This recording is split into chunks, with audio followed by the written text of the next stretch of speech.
Hello everybody, welcome back to my channel Nivida Classes. I am Advocate Nivedita Jaiswal. Today I will discuss dowry death. दहेज मृत्यु क्या होती है, इसके अंतर्गत हम लोग केसेस की भी डिस्कशन करेंगे और आखिर इसके इसेंशियल एलिमेंट्स क्या होते हैं एंड इसको कब जोड़ा गया था, एक एक करके हम लोग डिस्कशन करेंगे। सबसे पहले मैं आपको बता दूं कि दहेज आखिर होता क्या है। आपको पता होना चाहिए कि आजकल के जनरेशन में क्या होती है कि लोग जो है शादी करने से पहले दहेज की डिमांड करते हैं कि हाँ आपकी बेटी तभी सुरक्षित रहेगी जब आप जो है 10 लाख 20 लाख 30 लाख एक गाड़ी जो है कैश दे देते हैं, गाड़ी दे देते हैं, तभी आपकी बेटी जो है सुरक्षित रहेगी, नहीं तो नहीं रहेगी। अब क्या होता है कि महिलाओं के द्वारा या फिर उसकी फैमिली के द्वारा क्या किया जाता है कि इस तरीके की जो डिमांड है उसको पूरा की जाती है, तो उसे हम लोग दहेज कहते हैं। आपको पता होना चाहिए कि दहेज लेना और देना दोनों अपराध है, लेकिन धड़ल्ले से इसका उपयोग जो है किया जा रहा है और लड़की की फैमिली वाले लोग जरूरी समझते हैं देना कि अगर मैं दहेज नहीं दूंगा तो मेरी बेटी को प्रताड़ित किया जाएगा, और लड़के वालों की तरफ से भी डिमांड जो है किया जाता है दहेज के लिए। अब यहाँ पर बात करते हैं कि दहेज जो है कहाँ परिभाषित की गई है, कहाँ डिफाइन किया गया है। आपको पता होना चाहिए कि डाउरी प्रोहिबिशन एक्ट 1961 के सेक्शन 2 में दहेज को डिफाइन किया गया है।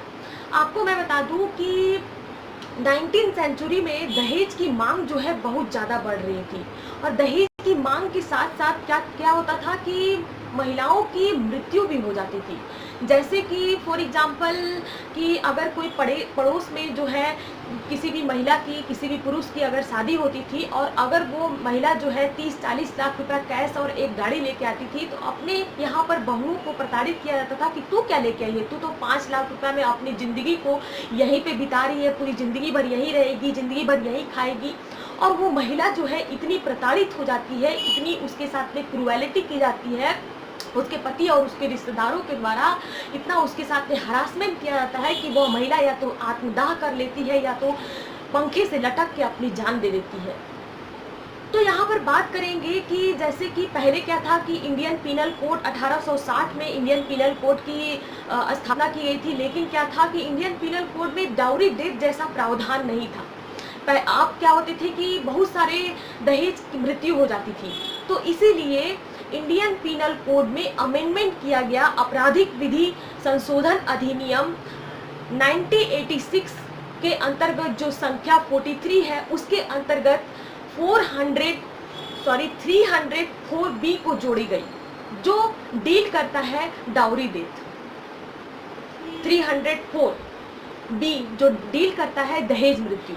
इसके अंतर्गत अगर किसी भी महिला की 7 ईयर के अंदर, शादी के बाद 7 ईयर के अंदर किसी महिला की नॉर्मल सरकमस्टांसेस, सामान्य परिस्थितियों में अगर जो है महिला की मृत्यु होती है, उसके पति या उसके रिश्तेदारों के द्वारा प्रताड़ित किया जाता है, उसे हरासमेंट दी जाती है, उसके साथ में क्रूएलिटी की जाती है, जिससे क्या होती है कि महिला जो है मर जाती है, तो ये आपका 304B के अंतर्गत दहेज मृत्यु कहा जाएगा। अब आपको बता दूं कि यह एक कॉग्निजेबल ऑफेंस है, यह एक संज्ञेय अपराध है।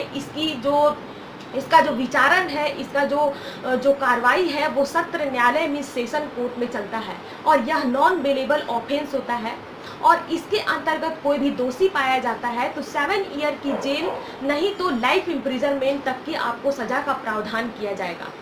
अब मैं आपको बता दूं कि जैसे कि आजकल जो है दहेज की प्रथा जो है बहुत ज़्यादा चली आ रही है। जैसे ये एक दहेज तो लिया ही जा रहा है, साथ में अपनी बहुओं को, अपनी जो शादी करके औरतें आती हैं, महिलाएं आती हैं, उनको इतना प्रताड़ित किया जाता है, या तो वो आत्मदाह कर लेती है या उसके पति या रिश्तेदारों के द्वारा उसे जला दिया जाता है। तो यहाँ पर बहुत सारे प्रावधान किए गए थे। डाउरी प्रोहिबिशन एक्ट बनाया गया 1961 में, डोमेस्टिक वायलेंस एक्ट बनाई गई 2005 में। इसके अंतर्गत भी डाउरी जो है रोका नहीं जा सका। आपको पता है कि धड़ल्ले से इसका उपयोग किया जा रहा है। आप देख रहे होंगे, आपके रिश्तेदार हो गए, चाहे आप खुद के यहाँ भी घर है, तो आप देख रहे होंगे कि दहेज के बिना तो आजकल शादी करना ही असंभव है। लोग क्या है कि दहेज के बिना असंभव होता है शादी करना। अब यहाँ पर बात करते हैं कि जैसे कि डाउरी प्रोहिबिशन एक्ट 1961 तो बनाया गया, लेकिन उसके अंतर्गत कोई भी यहाँ पर दहेज को लेना जो है गुनाह नहीं समझा जाता है। अभी भी लोग जो है धड़ल्ले से इसका उपयोग कर रहे हैं और यहाँ तक कि अपनी वाइफ को, अपनी जो महिला है उसकी मृत्यु कारित कर दे रहे हैं। यह एक दहेज मृत्यु जो है एक सभी अपराधों में से सबसे जघन्य अपराध माना गया है। अब यहाँ पर बात करते हैं कि आवश्यक तत्व जो है दहेज मृत्यु की क्या होती है। Essential elements of dowry rape.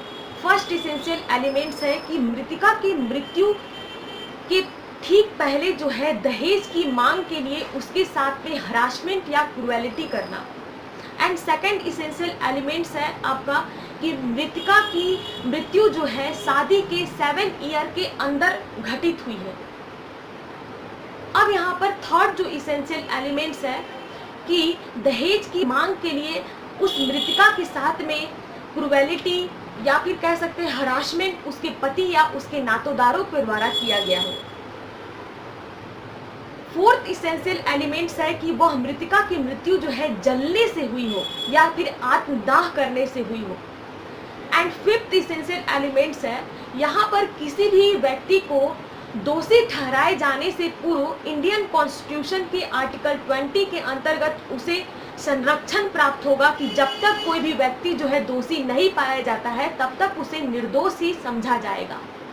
ऐसा नहीं कि जैसे कि कोई भी मृत्यु हो जाती है तो आप सीधे उसके पति को गिरफ्तार कर लेंगे। इसके लिए यहाँ पर प्रावधान किया गया है कि आप जो है सबसे पहले जो भी आपके जो इंक्वायरी होती है उससे पहले करेंगे, इसके बाद किसी भी व्यक्ति को गिरफ्तार किया जाएगा। अब यहाँ पर जानते हैं कि दहेज की मांग होती क्या है। इसे हम लोग एक केस से समझेंगे। दहेज की मांग क्या होती है। बचनी देवी वर्सेस हरियाणा राज्य 2011 criminal law judgment Supreme Court 1634 के केस में क्या हुआ था कि कांता नाम की लड़की का विवाह जो है, कांता नाम की लड़की का विवाह एक लड़के से होता है और लड़का जो है और उसकी माँ जो है अपनी जो बहू है मीन्स कांता जो है उसको बहुत ही प्रताड़ित करते हैं कि तुम जो हो अपने बाप से मांग के मोटरसाइकिल लेके आओ, क्योंकि मेरा बेटा जो है दूध का व्यापार करता है, इसीलिए व्यापार करने के लिए मोटरसाइकिल की आवश्यकता है। अब शादी के 3 मंथ के अंदर ही उस कांता नाम की लेडीज जो है, कांता नाम की महिला जो है उसको इतना प्रताड़ित किया जाता है कि वह महिला जो है अपने पिता से मोटरसाइकिल की मांग करती है कि पिताजी मेरे पति के द्वारा मोटरसाइकिल की मांग की जा रही है। उसका पति कहता है मैं तो खुद ही एक रिक्शा चालक हूँ, तुम्हें कैसे मोटरसाइकिल दे दूंगा। आपको पता है कि एक मोटरसाइकिल की अगर आप नॉर्मल मोटरसाइकिल भी खरीदेंगे तो कम से कम 50 से 60,000 एबव ही मिलेगा। तो यहाँ पर उसके पिता के द्वारा मना कर दिया जाता है कि नहीं, मैं नहीं दे सकता हूँ। अब क्या होती है कि उसके जो बचनी देवी है और उसका बेटा जो है कांता को इतना उसको प्रताड़ित करते हैं, इतना हरासमेंट देते हैं, इतना उसके साथ में क्रूएलिटी किया जाता है कि एक दिन वो क्या करती है कि रूम में सीलिंग फैन से लटक कर वो जान दे देती है। उसके पिता जो है घबरा कर उसके पिता जो है आते हैं अपनी बेटी के घर में। पड़ोस के द्वारा बताया जाता है कि आपकी बेटी जो है जान दे दी है सीलिंग फैन से लटक कर। फटाक से उसके जो रिक्शा चालक पिता जो है सीधे पुलिस स्टेशन में FIR दर्ज कराने जाते हैं। मामला जो है हाई कोर्ट तक पहुंचा है। हाई कोर्ट में बचनी देवी और उसके जो बेटा है उसको जो है क्या किया जाता है कि उसको दोषी माना जाता है और बचनी देवी और पिता ने क्या, उसके जो बेटा है वो क्या करता है कि सीधे जाके सुप्रीम कोर्ट में मामला को दाखिल करता है। अब यहाँ पर जो बचनी देवी और उनके बेटे हैं जो जिसने कांता को हरासमेंट दिया था, उन्होंने क्या किया कि उनके एडवोकेट ने कहा कि व्यापार करने के लिए अगर अपनी पत्नी से अगर कोई भी दहेज की मांग करता है तो ये आपका दहेज की मांग नहीं होगा, क्योंकि यह एक ज़रूरत हो जाती है। तो यहाँ पर सुप्रीम कोर्ट के द्वारा यह निर्णय दिया जाता है। यहाँ ध्यान से सुनिएगा। सुप्रीम कोर्ट ने क्या कहा कि आप किस चीज़ की मांग कर रहे हैं। व्यापार करने के लिए आप मांग कर रहे हैं तो किस चीज़ की मांग कर रहे हैं। मोटरसाइकिल की मांग कर रहे हैं। यह एक वैल्यूएबल सिक्योरिटी है, मूल्यवान प्रतिभूति है। तो यहाँ पर आपको पता होना चाहिए कि लड़की से या फिर उसके फैमिली से मूल्यवान प्रतिभूति मीन्स वैल्यूएबल सिक्योरिटी की मांग करना जो है दहेज की मांग कहलाएगी। इससे क्या होती है कि अगर कोई भी लड़की या फिर आपकी जो बहू है या फिर पत्नी जो है, क्या होती है कि आत्मदाह करती है या मर जाती है या फिर खुद को आग जला लेती है या पति या रिश्तेदारों के द्वारा ऐसा किया जाता है, तो 304B के अंतर्गत दहेज मृत्यु एंड 498A के अंतर्गत पति या रिश्तेदारों के द्वारा क्रुएलिटी के अंतर्गत उन्हें सजा का प्रावधान किया जाएगा। तो यहाँ पर सुप्रीम कोर्ट के द्वारा बचनी देवी और उसके जो बेटा है उसको सजा का प्रावधान किया जाता है। तो यहाँ आपने समझा कि दहेज की मांग जो है, कोई भी चीजों की मांग करना जो है दहेज की मांग कहलाती है।